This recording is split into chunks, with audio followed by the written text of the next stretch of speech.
Hello students, welcome back to the class. So now in this lecture we are going to discuss about the different sample preparation methods for the electron microscopy. Okay, sample preparation માટેની અલગ-અલગ method છે electron microscopy માટે એના વિશે આપણે અહીંયા discuss કરવાના છે. ઓકે, તમારી બુકમાં આ ટોપિક આપેલો જ છે પણ એમાં ઉપર હેડિંગ છે અલગ આપેલું હશે. ઓકે, ઘણી બુકમાં અલગ હેડિંગ હશે પણ તો કે આ બધી ટેકનિક્સ છે કેના માટેની છે sample preparation for the electron microscopy. So first technique is the shadow casting. Okay, અહીંયા આપણે શું ડિસ્કસ કરવાના છે તો ઇલેક્ટ્રોન માઇક્રોસ્કોપીમાં આપણે કોઈ ફોર એક્ઝામ્પલ કોઈ બેક્ટેરિયાને જોવું છે તો ડાયરેક્ટલી આખા બેક્ટેરિયાની સ્લાઇડ જે આપણે બનાવીએ છીએ લાઇટ માઇક્રોસ્કોપી માટે એવી સ્લાઇડ બનાવીને મૂકી નહીં શકાય. ઓકે, એ સેમ્પલ મને થોડું ઘણું એના ઉપર પ્રોસેસિંગ કરવું પડે and then we can observe in the electron microscope. So electron માઇક્રોસ્કોપમાં કોઈ પણ ઓબ્જેક્ટને ઓબ્ઝર્વ કરવા માટે એની પ્રોસેસિંગ જે છે એને કહેવાય સેમ્પલ પ્રિપેરેશન. ઓકે, અને જે પ્રી પ્રોસેસિંગ કરવું પડે બધું માઇક્રોસ્કોપમાં જોવા માટે એને સેમ્પલ પ્રિપેરેશન કહેવાય. સો એના માટેની અલગ-અલગ મેથડ્સ છે એના વિશે આપણે અહીંયા ડિસ્કસ કરવાના છીએ. So first is the shadow casting. Okay, shadow numbering શું થાય તો કે આપણે કહીએ પડછાયો. ઓકે, કે એનું કોઈક રિફ્લેક્શન હશે. ફોર એક્ઝામ્પલ કોઈ રાઉન્ડ બોલ છે તો બોલનું રિફ્લેક્શન એનો શેડો કેવો હશે રાઉન્ડ શેપનો.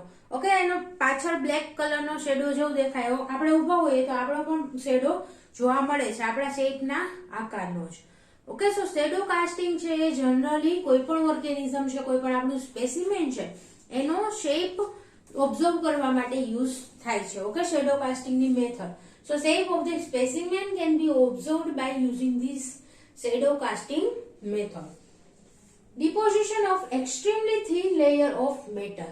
હવે અહીંયા શું કરવામાં આવે છે તો કે મેટલ નું એક્સ્ટ્રીમલી થિન લેયર એકદમ પતલું લેયર ઓબ્જેક્ટની ઉપર નાખવામાં આવે છે. Okay, at the oblique angle એટલે કે સીધું 90 ડિગ્રીના એંગલે ઉપરથી મેટલને આપણે રેડી નથી દેવાનું. ઓકે, એકદમ એક્સ્ટ્રીમલી હીટ કરેલું મેટલ હશે એનું લિક્વિડ ફોર્મમાં હશે. ઓકે, એક્સ્ટ્રીમલી હીટ કરેલું એને આપણે એક ત્રાંસા એંગલથી સાઈડમાંથી એને ધીમે ધીમે આપણે એડ કરશું.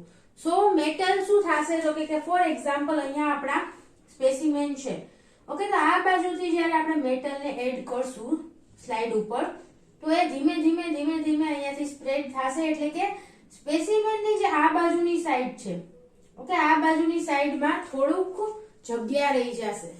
ઓકે, જે બાજુથી આપણે એડ કરીએ છીએ મેટલને ત્યાં બધે મેટલ જમા થઈ જશે પણ ઓકે સ્પેસિમેનની પાછળની બાજુ થોડુંક શેડો કઈ રીતનો હોય એ રીતનું સ્પેસ ખાલી રહી જશે કે જ્યાં મેટલ પ્રેઝન્ટ નહીં હોય સ્પેસિમેનની પાછળની બાજુ.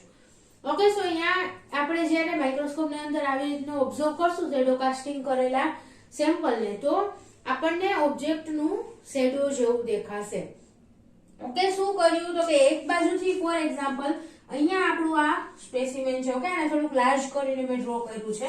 તો અહીંયા જે આપણું મેટલનું આપણે લેયર કરીએ છીએ મેટલ અહીંયાથી આ રીતની આપણને જોવા મળશે. ઓકે, અહીંયા બધે મેટલ હશે અહીંયાથી આ રીતની આ વચ્ચેની જે આટલી સ્પેસ છે કેવી જોવા મળશે આપણને ખાલી. ઓકે, સો આ જે ખાલી સ્પેસ છે એ ઓબ્જેક્ટના શેડો તરીકે દેખાશે. જ્યારે આપણે માઇક્રોસ્કોપની અંદર ઓબ્ઝર્વ કરશું તો ઓબ્જેક્ટની બાજુમાં થોડીક એવી સ્પેસ જોવા મળશે એનો શેડો જોવા મળે છે. ક્લિયર? કેમ કે અહીંયા મટીરિયલ છે ઓબ્જેક્ટની પાછળની બાજુ છે એટલે અહીંયા પૂરું મેટલ એને પહોંચ્યું નથી. ઓકે, ત્યાં મેટલ નથી અને આ બાજુથી આપણે એડ કર્યું છે તો આ બાજુની સાઈડ ટોટલ કવર થઈ ગયું હશે. આ બાજુની સાઈડ પણ આ બાજુની સાઈડમાં મેટલનું લેયર થયેલું નહીં હોય ઓબ્જેક્ટની બાજુમાં એટલે જ્યારે આપણે માઇક્રોસ્કોપની અંદર એને ઓબ્ઝર્વ કરશું તો એનું શેડો જેવું દેખાશે આપણને. Okay, so example is the platinum. Okay, મેટલનું લેયર કરવા માટે પ્લેટિનમનો યુઝ થાય છે. For example it will produce the shadow on the uncoated side.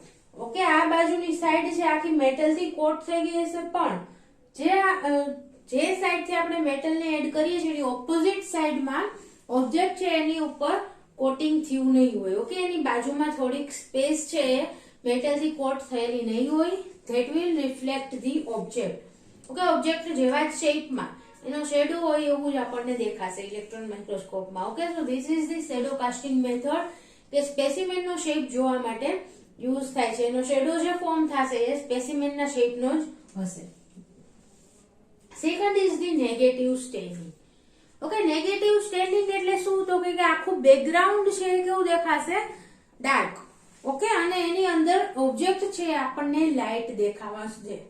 Okay, so negative staining એટલે કે આપણે બેકગ્રાઉન્ડને કલર કરીએ છીએ. Okay, negative staining no meaning જ એવો થાય કે આપણે બેકગ્રાઉન્ડને જનરલી સ્ટેન કેને કરતા હોય આપણે કે આપણા ઓબ્જેક્ટ છે બેક્ટેરિયા છે એને જનરલી સ્ટેન કરવામાં આવે છે, પણ ઓકે નેગેટિવ સ્ટેનિંગમાં બેકગ્રાઉન્ડને સ્ટેન કરવામાં આવે છે અને ઓબ્જેક્ટને એઝ ઇટ ઇઝ ફોર્મમાં જ રહેવા દેવામાં આવે છે. એટલે કે ફોર એક્ઝામ્પલ આપણે બ્લેક સ્ટેન થી કલર કરશું તો આખું બેકગ્રાઉન્ડ છે બ્લેક દેખાશે અને એમાં જ્યાં જ્યાં ઓર્ગેનિઝમ હશે ત્યાં ખાલી સ્પોટ આપણને જોવા મળશે. ઓકે, સો અહીંયા પણ ઇલેક્ટ્રોન માઇક્રોસ્કોપમાં પણ નેગેટિવ સ્ટેનિંગની મેથડ યુઝ થાય છે. Electron dense material such as the phosphotungstic acid is used as a stain. Okay, electron microscopy છે એટલે અહીંયા કેવું મટીરિયલ યુઝ થશે સ્ટેનિંગ માટે? તો કે ઇલેક્ટ્રોન ડેન્સ મટીરિયલ, એવું મટીરિયલ કે જેની અંદરથી ઇલેક્ટ્રોન પાસ થઈ શકતા નથી, ઇલેક્ટ્રોનનું એબ્સોર્પ્શન થઈ જશે. Okay, so phosphotungstic acid is the example of electron dense material કે જેની અંદરથી ઇલેક્ટ્રોન્સ છે પાસ નહીં થઈ શકે, પણ તો કે આ મટીરિયલ છે ઇલેક્ટ્રોન્સને એબ્સોર્બ કરી લેશે. ઓકે, જેમ બ્લેક કલર છે એ બધા લાઇટના રેઝને એબ્સોર્બ કરી લે છે એટલે આપણને એ બ્લેક દેખાશે. ઓકે, કોઈ બ્લેક કલરનો પડદો હોય તો એની પાછળથી આપણને કંઈ જ જોવા મળશે નહીં, પણ તો કે વ્હાઇટ પડદો હશે તો એની પાછળ શું ચાલી રહ્યું છે આપણે થોડું ઘણું જોઈ શકીએ છીએ. ઓકે, કેમ કે બ્લેક કલર છે બધી લાઇટના રેઝને એબ્સોર્બ કરી લે છે, કોઈ પણ પ્રકારની લાઇટ છે એની આરપાર પસાર થતી નથી. એટલે આ પણ એવી જ રીતનું મટીરિયલ છે કે ઇલેક્ટ્રોન્સ છે બધા એબ્સોર્બ કરી લેશે, ઇલેક્ટ્રોન્સ આગળ પાસ નહીં થાય, માઇક્રોસ્કોપના જે ડિટેક્ટર છે એના સુધી ઇલેક્ટ્રોન્સ પહોંચશે નહીં, એટલે એ જગ્યાએ આપણને તો કે ડાર્ક જોવા મળશે. Okay, so this is used for the study of the viruses and bacterial flagella. વાયરસને સ્ટડી કરવા માટે બેક્ટેરિયાની ફ્લેજેલા છે, ઓકે ફ્લેજેલર બેક્ટેરિયા છે તો એને સ્ટડી કરવા માટે આ રીતનું નેગેટિવ સ્ટેનિંગ યુઝ થાય છે. ઓકે, સો અને આ બેકગ્રાઉન્ડ છે એમાંથી ઇલેક્ટ્રોન પાસ નહીં થાય, બધા એબ્સોર્બ થઈ જશે, પણ આપણું જે બેક્ટેરિયા છે વાયરસીસ છે એમાંથી ઇલેક્ટ્રોન્સ પાસ થઈ શકશે. ઓકે, એના ઉપર કોઈ કવરિંગ થયું હશે નહીં ફોસ્ફોટંગસ્ટિક એસિડનું. ઓકે, સો એમાંથી ઇલેક્ટ્રોન્સ ઇઝીલી પાસ થઈ જશે અને જ્યારે ઇલેક્ટ્રોન્સ છે બધા ડિટેક્ટર સુધી પહોંચશે એટલે આપણું ઓબ્જેક્ટ છે આપણને એકદમ બ્રાઇટ દેખાશે, લાઇટ. ઓકે, અને એનું બેકગ્રાઉન્ડ છે ડાર્ક જોવા મળશે. Then third is the ultra thin sectioning. Okay, sectioning એટલે કે કટકા કરવા અથવા તો આપણે કોઈ ઓબ્જેક્ટના ટુકડા કરીએ તો એને સેક્શનિંગ કહેવાય. ઓકે, સો અલ્ટ્રા થિન એટલે કે એકદમ પતલું સેક્શનિંગ કરવું. Okay, to observe the intracellular structures. Okay, સેલની અંદરના જે સ્ટ્રક્ચર્સ છે એને ઓબ્ઝર્વ કરવા માટે અલ્ટ્રાથિન સેક્શનિંગનો યુઝ થાય છે.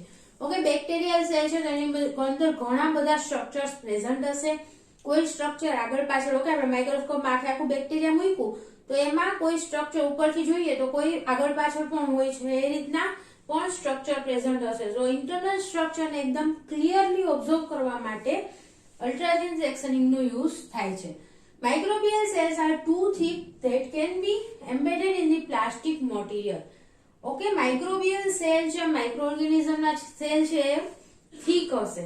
આપણે ઇલેક્ટ્રોન માઇક્રોસ્કોપમાં એની અંદરના ઇન્ટરનલ સ્ટ્રક્ચરને ક્લિયરલી ઓબ્ઝર્વ કરવા હોય તો એના માટે સેલ છે આપણને થીક પડશે. ઓકે, મોટા જાડા પડશે. તો શું કરવામાં આવે છે કે એને કોઈ પ્લાસ્ટિક મટીરિયલની અંદર એમ્બેડેડ એટલે કે એની અંદર ટ્રેપ કરી દેવામાં આવે. Okay, then this block can be cutted into the ultra thin slices. પહેલા શું કર્યું હતું કે માઇક્રોબિયલ સેલ છે એને કોઈ પ્લાસ્ટિક મટીરિયલની અંદર ટ્રેપ કરી લીધું અને પછી એના એકદમ થિન સ્લાઇસીસ કરી નાખી. ઓકે, ધેન સ્લાઇસ કેવી હશે તો કે 60 મિલીમીટર આસપાસ. ઓકે, આવી સ્મોલ થિન આટલી 60 નેનોમીટર જેટલી પણ સ્લાઇસ કરી શકાય છે. સો આના લીધે આપણને બેક્ટેરિયલ સેલનો પણ તો કે એકદમ પતલો સેક્શન આપણને મળશે. 60 નેનોમીટર જેટલો પતલો સેક્શન આપણે લઈ શકશું કે જેમાં કોઈ પર્ટિક્યુલર સ્ટ્રક્ચર છે આપણે ઇઝીલી ઓબ્ઝર્વ કરી શકીએ. Okay, so this is the ultra thin sectioning. Bacterial cell છે એને કોઈ પ્લાસ્ટિક મટીરિયલની અંદર ટ્રેપ કરી લીધું એન્ડ ધેન એનો એકદમ થિન સ્લાઇસ કરી નાખવામાં આવ્યો છે. So contrast can be improved by using the special stains. Okay, ultra thin slice આપણે બનાવી લીધી છે, એકદમ પતલી સ્લાઇસ બેક્ટેરિયા સેલની બનાવી લીધી. હવે એ સ્લાઇસને આપણે કલર કરીને કોઈ સ્ટેનનો યુઝ કરી અને એનું જે કોન્ટ્રાસ્ટ છે, ઓકે, જે ઇમેજ જનરેટ થાય છે એનું કોન્ટ્રાસ્ટ આપણે ઇમ્પ્રૂવ કરી શકીએ છીએ. Okay, by using specific type of the stains, uranium, lanthanum salt. Okay, આ બધા સ્ટેન છે કે જે આપણે ઇલેક્ટ્રોન માઇક્રોસ્કોપી માટે યુઝ કરી શકીએ. ઓકે, કોન્ટ્રાસ્ટ જનરેટ કરવા માટે. Next is the freeze etching and freeze fracturing method. Now અહીંયા આપણે અલ્ટ્રાથિન સેક્શનિંગમાં શું કર્યું તો કે પ્લાસ્ટિક મટીરિયલનો યુઝ કરીએ છીએ, કેમિકલ કમ્પાઉન્ડ્સનો યુઝ કરીએ છીએ. પણ જો કે સ્પેસિમેનની અંદર જ્યારે આપણે આ કેમિકલ ફિક્સેશન મેથડનો યુઝ કરીએ, ઓકે, આપણે પ્લાસ્ટિક મેટ્રિક્સની અંદર ફિક્સ કર્યા બેક્ટેરિયાને, તો આ ટાઈપની ફિક્સેશનની મેથડ યુઝ કરીએ તો એ બેક્ટેરિયાની આપણને જે ઓબ્ઝર્વેશન છે એમાં વચ્ચે it can produce the artefacts. Okay, artefacts એટલે કે આર્ટિફિશિયલ સ્ટ્રક્ચર્સ પણ બનાવી શકે. આપણે કેમિકલ મેથડનો યુઝ કરીએ છીએ એના લીધે બેક્ટેરિયાની સેલ ઉપર અથવા તો કોઈ આર્ટિફેક્ટ્સનું ફોર્મેશન થઈ શકે છે કે જે સ્ટ્રક્ચર નોર્મલી પ્રેઝન્ટ નથી, પણ આપણે જે ટ્રીટમેન્ટ બધી આપી એના લીધે આવા આર્ટિફેક્ટ્સ પણ ફોર્મ થઈ શકે છે. ઓકે, આર્ટિફિશિયલ સ્ટ્રક્ચર એના ઉપર ફોર્મ થઈ શકે છે સેલ ઉપર. સો આ રીતનું આપણને કોઈ ઇન્ટરફરન્સ ન આવે એના માટે શું કરવાનું તો કે section into the frozen block. Okay, આપણું સેમ્પલ છે એને ડાયરેક્ટલી ફ્રોઝન બ્લોકના ફોર્મમાં, ઓકે, ફ્રોઝન ફોર્મમાં જ ડાયરેક્ટલી એને સ્લાઇસ કરી શકાય છે. Okay, so the carbon replicas can be prepared and reveals the internal structures of the cell.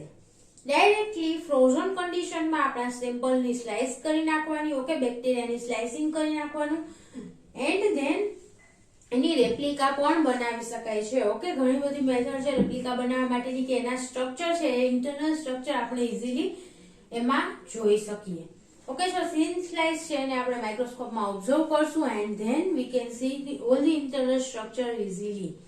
Okay, બંને મેથડમાં આપણે સ્લાઇસ જ કરવાની છે, પણ અહીંયા ફ્રીઝ ઇચિંગ અથવા તો ફ્રીઝ ફ્રેક્ચરિંગની અંદર ડાયરેક્ટલી ફ્રોઝન કન્ડિશનમાં બેક્ટેરિયાને કટ કરી નાખવામાં આવે છે, જ્યારે અહીંયા કોઈ પણ પ્રકારની અલગ ટ્રીટમેન્ટ આપવામાં આવે છે. કેમિકલ કમ્પાઉન્ડ્સનો યુઝ થાય છે અથવા તો કોઈ મેટ્રિક્સની અંદર ટ્રેપ કરવામાં આવે છે બેક્ટેરિયાને. Okay, the next method is the localization of cell constituents.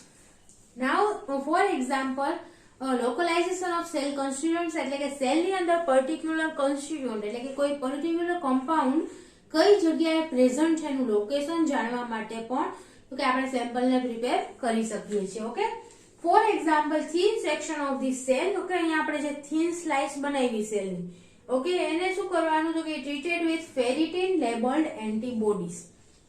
Okay, antibodies એટલે શું છે તો કે આપણા બોડીની અંદર એવા પ્રોટીન પ્રેઝન્ટ હોય અથવા તો કોઈ પણ એનિમલની અંદર પ્રોટીન પ્રેઝન્ટ હોય કે જે પર્ટિક્યુલર એન્ટીજન સાથે બાઇન્ડ થાય છે. ઓકે, એને કહેવાય એન્ટીબોડી. આપણે બોડીની ઇમ્યુન સિસ્ટમનું કોમ્પોનન્ટ છે. ઓકે, આર્મી તરીકે પણ વર્ક કરે છે બોડીની કે એન્ટીબોડી છે કોઈ પણ ફોરેન પાર્ટિકલ આપણી બોડીની અંદર આવે તો એની સાથે બાઇન્ડ થઈ અને એને રિમૂવ કરી દે છે. સો એન્ટીબોડી છે એકદમ સ્પેસિફિક હોય પોતાના એન્ટીજન એટલે કે પોતાના કમ્પાઉન્ડ માટે કે કોની સાથે એ બાઇન્ડ થશે. સો અહીંયા શું યુઝ કરવાનું તો કે ફેરિટીન લેબલ્ડ એન્ટીબોડી કે આપણે જે કમ્પોનન્ટ આપણા સેલનું કમ્પોનન્ટનું લોકેશન જોવું છે એ કમ્પોનન્ટની આરે બાઇન્ડ થાય એવા એન્ટીબોડી યુઝ કરવાના. ઓકે, અને એન્ટીબોડી છે એ કોની આરે બાઇન્ડ થયેલા હશે ફેરિટીન આરે. હવે ફેરિટીન શું છે તો કે iron containing substance with high density. Ferritin ની અંદર આયર્ન પ્રેઝન્ટ હશે. ઓકે, આયર્ન કન્ટેનિંગ સબસ્ટન્સ છે અને એની ડેન્સિટી પણ એકદમ વધારે છે એટલે કે ઇલેક્ટ્રોન્સ છે એની અંદરથી પાસ થઈ શકશે નહીં. ઓકે, ફેરિટીન અને એન્ટીબોડી બેનો યુઝ થાય છે, બંનેનું કોમ્પ્લેક્સ અહીંયા યુઝ થાય છે. ફેરિટીનનો યુઝ કેના માટે થશે તો કે ઇલેક્ટ્રોન ડેન્સ મટીરિયલ તરીકે, એની અંદરથી ઇલેક્ટ્રોન્સ પાસ થઈ શકશે નહીં. અને એન્ટીબોડીનો યુઝ કેમ થાય છે તો કે કઈ જગ્યાએ સેલ્યુલર કમ્પોનન્ટ પ્રેઝન્ટ છે એ આઈડેન્ટિફાય કરવા માટે. ઓકે, આપણે ફોર એક્ઝામ્પલ કોઈ પર્ટિક્યુલર કાર્બોહાઈડ્રેટને આઈડેન્ટિફાય કરવું છે તો એ કાર્બોહાઈડ્રેટના અગેન્સ્ટના એન્ટીબોડી હશે કે જે પર્ટિક્યુલર કાર્બોહાઈડ્રેટ સાથે જ બાઇન્ડ થશે. ઓકે, માઇટોકોન્ડ્રિયા જોવું છે આપણે તો માઇટોકોન્ડ્રિયાની મેમ્બ્રેન સાથે બાઇન્ડ થાય એવા પર્ટિક્યુલર એન્ટીબોડી હશે કે જે જોઈને ખાલી માઇટોકોન્ડ્રિયા પર જ બાઇન્ડ થશે. સો જ્યાં પણ આપણને ફેરિટીન પ્રેઝન્ટ હશે ત્યાં માઇક્રોસ્કોપની અંદર કોન્ટ્રાસ્ટ જનરેટ થશે. ઓકે, હવે આપણે જ્યારે આ સેમ્પલને ઇલેક્ટ્રોન માઇક્રોસ્કોપમાં જોશું તો જ્યાં જ્યાં ફેરિટીન પ્રેઝન્ટ છે ત્યાંથી ઇલેક્ટ્રોન્સ પાસ નહીં થઈ શકે અને એના લીધે કોન્ટ્રાસ્ટ જનરેટ થશે. ફેરિટીન પ્રેઝન્ટ હોય ત્યાં અને ન હોય તે જગ્યાએ.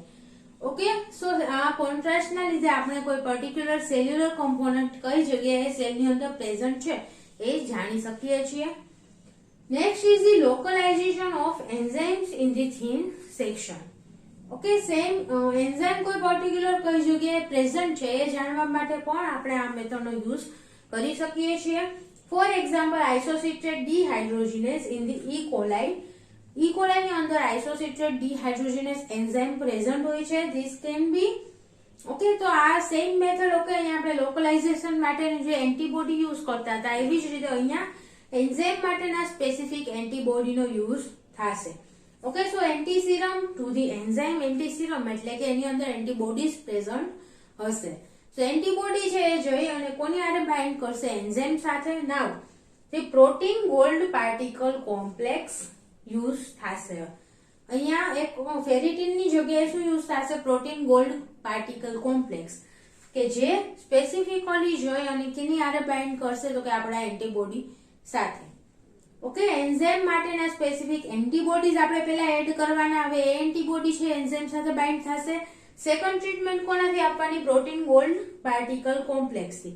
Okay, so protein gold particle complex છે જઈને કેની સાથે બાઇન્ડ થશે તો કે આપણા એન્ટીસીરમની અંદર જે એન્ટીબોડીઝ પ્રેઝન્ટ હશે.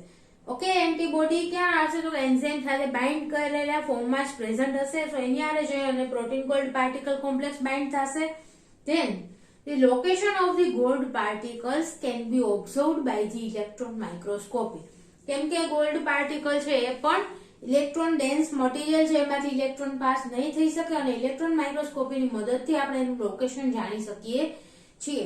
સો પર્ટિક્યુલર એન્ઝાઇમ કઈ જગ્યાએ પ્રેઝન્ટ છે એ પણ આપણે જાણી શકશું. Next is the autoradiography. હવે ઓટોરેડિયોગ્રાફી એટલે કે શું? તો કે રેડિયોએક્ટિવ કમ્પાઉન્ડનું યુઝ થાય છે આની અંદર. ઓકે, રેડિયોએક્ટિવ કમ્પાઉન્ડ કઈ જગ્યાએ પ્રેઝન્ટ છે એને આઈડેન્ટિફાય કરવા માટે ઓટોરેડિયોગ્રાફીની યુઝ કરવામાં આવે છે. So location of the particular chemical constituents inside our cell can be observed by autoradiography. સેલની અંદર કોઈ પર્ટિક્યુલર કમ્પાઉન્ડ છે કઈ જગ્યાએ પ્રેઝન્ટ છે જાણવા માટે ઓટોરેડિયોગ્રાફીની મેથડ પણ યુઝ કરી શકીએ છીએ. So cell is treated with the radioactive material. Okay, radioactive material એટલે કે એવું મટીરિયલ કે જેમાંથી કન્ટિન્યુઅસ રેડિયેશન નીકળતા હોય. ઓકે, સો રેડિયોએક્ટિવ મટીરિયલ છે એને સેલની હારે મિક્સ કરવામાં આવે તો સેલની અંદર પર્ટિક્યુલર જગ્યાએ જઈ અને રેડિયોએક્ટિવ કમ્પાઉન્ડ બાઇન્ડ થશે. ઓકે, જેની હારે સ્પેસિફિક હશે એની સાથે રેડિયોએક્ટિવ કમ્પાઉન્ડ બાઇન્ડ થશે. Then the layer of the photographic emulsion. Photographic emulsion એટલે શું? તો કે એવું લેયર કરવામાં આવશે આપણા સેલની ઉપર કે જે રેડિયેશનના લીધે એમાં કોન્ટ્રાસ્ટ જનરેટ થાય. ઓકે, એમાં ચેન્જીસ આવે. સો ફોટોગ્રાફિક ઇમલ્શનમાં જે ચેન્જીસ આવશે રેડિયોએક્ટિવ કમ્પાઉન્ડમાંથી જે રેડિયેશન નીકળશે. Okay, ionizing radiation will produce the image in the emulsion. Bacterial સેલની થિન સ્લાઇસ છે એને આપણે કેની હારે પહેલા ટ્રીટ કરશું? રેડિયોએક્ટિવ મટીરિયલ સાથે. સો એ રેડિયોએક્ટિવ મટીરિયલ પર્ટિક્યુલર જગ્યાએ જઈ અને સેલની અંદર બાઇન્ડ થશે. હવે આ સેલની સ્લાઇસ છે એને આપણે કવર કરવાનું છે ફોટોગ્રાફિક ઇમલ્શનની મદદથી. ફોટોગ્રાફિક ઇમલ્શનનું કામ છે તો કે જ્યાં પણ રેડિયેશન નીકળશે, ઓકે, જ્યાં પણ રેડિયોએક્ટિવ મટીરિયલ પ્રેઝન્ટ છે એમાંથી કન્ટિન્યુઅસ રેડિયેશન નીકળતા રહેશે અને આ રેડિયેશનના લીધે ફોટોગ્રાફિક ઇમલ્શનની ઉપર આપણે જે પ્લેટ રાખેલી છે ફોટોગ્રાફિક પ્લેટ એમાં તો કે ઇમેજ જનરેટ થશે. ઓકે, જ્યાં જ્યાં રેડિયેશન નીકળશે, જ્યાં જ્યાં રેડિયોએક્ટિવ મટીરિયલ પ્રેઝન્ટ હશે ત્યાં ઓકે અહીંયા ફોટોગ્રાફિક ઇમલ્શનમાં ચેન્જીસ આવશે. એના જે એટમ્સ છે એમાં સ્ટ્રક્ચરમાં ચેન્જીસ આવશે અને એના લીધે આખી ઇમેજ જનરેટ થશે રેડિયેશનની. ઓકે, સો આમાં ફોટોગ્રાફિક ઇમલ્શનમાં આપણને ખાલી ક્યાં રેડિયોએક્ટિવ મટીરિયલ પ્રેઝન્ટ છે એ જ જોવા મળશે. સો ઓટોરેડિયોગ્રાફીની મદદથી પણ આપણે ઇલેક્ટ્રોન માઇક્રોસ્કોપી માટેનું સેમ્પલ પ્રિપેર કરી શકીએ છીએ. Okay, so these are the methods for the sample preparation in the electron microscopy. Now, limitations of electron microscopy. Okay, electron માઇક્રોસ્કોપીની ઘણી બધી એની સેમ્પલ પ્રિપેરેશનની મેથડ છે કે અલગ અલગ રીતે આપણે અલગ અલગ ફોર્મમાં ઇમેજ જોઈ શકીએ છીએ. તો એની લિમિટેશન શું છે? આનું એટલું હાઈ ઓન મેગ્નિફિકેશન છે ઇલેક્ટ્રોન માઇક્રોસ્કોપીનું. ઓકે, એનું રિઝલ્ટ પણ આટલું સારું મળે છે. તો એની લિમિટેશન્સ પણ કોઈ પણ ટેકનિકની હોય છે અમુક. ઓકે, સો અહીંયા ઇલેક્ટ્રોન માઇક્રોસ્કોપીની લિમિટેશન્સ શું છે? તો કે વેરી હાઈ વેક્યુમ. ઓકે, આમાં ઇલેક્ટ્રોન માઇક્રોસ્કોપીમાં ઇલેક્ટ્રોન્સ પાસ થાય છે. એના લીધે આપણે વાત કરી હતી કે આખું વેક્યુમ કન્ડિશનમાં માઇક્રોસ્કોપ રાખવામાં આવે છે. ઓકે, એની અંદરની જે કન્ડિશન છે માઇક્રોસ્કોપની અંદરની એ વેક્યુમ હશે, હાઈલી વેક્યુમ કન્ડિશન, કે જ્યાં કોઈ પણ પ્રકારનું એર કે કંઈ પ્રેઝન્ટ હશે નહીં. So cells can not be observed in the living state. Okay, આપણે જે કંઈ પણ આપણા સ્પેસિમેનમાં આપણા સેમ્પલમાં સેલ છે એ લિવિંગ સ્ટેટમાં આપણે એને ઓબ્ઝર્વ કરી શકીએ નહીં. અને after death that may alter some morphological characteristics. Okay, સેલનું ડેથ થઈ જાય તો એના મોર્ફોલોજીમાં પણ અમુક ચેન્જીસ આવી શકે. તો આપણે એને લિવિંગ સ્ટેટમાં ઓબ્ઝર્વ નહીં કરી શકીએ ઇલેક્ટ્રોન માઇક્રોસ્કોપની મદદથી, કેમ કે વેક્યુમ છે અને વેક્યુમની અંદર લાઈફ પોસિબલ નથી. સો માઇક્રો ઓર્ગેનિઝમ્સને આપણે અથવા તો આપણા સેમ્પલને આપણે લિવિંગ સ્ટેટમાં ઓબ્ઝર્વ નહીં કરી શકીએ. અને તો કે માઇક્રો ઓર્ગેનિઝમની ડેથ થઈ ગઈ તો એના લીધે એના મોર્ફોલોજીમાં, એના સ્ટ્રક્ચરમાં પણ થોડા ઘણા ચેન્જીસ આવી શકે છે. સો એઝ ઇટ ઇઝ ફોર્મમાં આપણે એને ઓબ્ઝર્વ નહીં કરી શકીએ. સેકન્ડ વસ્તુ શું છે? લો પેનિટ્રેશન પાવર. ઓકે, આપણે ઇલેક્ટ્રોન બીમ જે યુઝ કરીએ છીએ એનો પેનિટ્રેશન પાવર પણ ઓછો છે અને એના લીધે એકદમ થિન સેક્શન છે એનો યુઝ કરવો પડે છે. ઓકે, આખો બેક્ટેરિયલ સેલ, થીક સેલ હશે તો એને આપણે ડાયરેક્ટલી ઓબ્ઝર્વ નહીં કરી શકીએ. એના ઇન્ટરનલ સ્ટ્રક્ચર્સને જોવા માટે એકદમ થિન સેક્શનનો યુઝ કરવો પડે અને એના માટે આ સેમ્પલ પ્રિપેરેશનની મેથડ પણ બધી ફોલો કરવી પડે છે. ધેન નો કલર. ઓકે, અહીંયા ઇલેક્ટ્રોન માઇક્રોસ્કોપીમાં કલર પ્રોડ્યુસ થતો નથી. ઓકે, ખાલી કોન્ટ્રાસ્ટ જનરેટ થશે, અમુક લાઇટ હશે, અમુક ડાર્ક હશે, પણ કોઈ પણ પ્રકારનો કલર છે એ આમાં જોવા મળતો નથી. And identification of the intracellular structures is difficult. Okay, intracellular structure છે એને જોવા માટે એને આઈડેન્ટિફાઈ કરવું ડિફિકલ્ટ છે, કેમ કે એમાં કોઈ પણ પ્રકારનો કલર જોવા મળતો નથી. બધું બ્લેક એન્ડ વ્હાઇટ જેવું જ ઇમેજ એમાં જનરેટ થશે. ઓકે, સો બેક્ટેરિયા અને બીજા માઇક્રોસ્કોપની મદદથી આપણે જે ઇમેજ જનરેટ કરી છે એની કમ્પેર કરવું પણ ઘણી વખત ડિફિકલ્ટ થઈ જાય છે. અથવા તો આપણે પ્રોપર રિઝલ્ટ જોતું હોય તો બીજા માઇક્રોસ્કોપીની હેલ્પ લેવી પડે છે કે જેમાં કલર ડાયાગ્રામ મળે, આપણને કલર ઇમેજ જનરેટ થાય અને એના લીધે આપણે અલગ અલગ સેલ્યુલર કોન્સ્ટિટ્યુઅન્ટ્સને આઈડેન્ટિફાઈ કરી શકીએ. ઓકે, સો કલર ઇમેજ આમાં જનરેટ નથી થતી. એ એક ઇલેક્ટ્રોન માઇક્રોસ્કોપની લિમિટેશન છે. Next is the experience is required to interpret the result. Okay, એકદમ વધારે એક્સપિરિયન્સની જરૂર પડે છે. ઇલેક્ટ્રોન માઇક્રોસ્કોપીમાં જે કાંઈ પણ રિઝલ્ટ મળશે એને ઇન્ટરપ્રિટ કરવા માટે, એમાંથી કંઈક આપણને કન્ક્લુડ કરવા માટે, તો કે રિસર્ચર છે એની પાસે ઘણો બધો એક્સપિરિયન્સ હોવો જોઈએ. તો જ એ ઇલેક્ટ્રોન માઇક્રોસ્કોપીની મદદથી કંઈક રિઝલ્ટ ઇન્ટરપ્રિટ કરી શકીએ છીએ. અને ઇલેક્ટ્રોન માઇક્રોસ્કોપને હેન્ડલ કરવા માટે પણ એક્સપિરિયન્સની જરૂર પડે છે. જે બાકી આપણે લાઇટ માઇક્રોસ્કોપ છે તો એને ઇઝીલી કોઈ પણ હેન્ડલ કરી શકે છે, પણ તો ઇલેક્ટ્રોન માઇક્રોસ્કોપ એકદમ લાર્જ હશે તો એને હેન્ડલ કરવા માટે પણ એક્સપિરિયન્સ્ડ પર્સનની જરૂર પડે છે. Clear? So this are the limitations for the electron microscopy.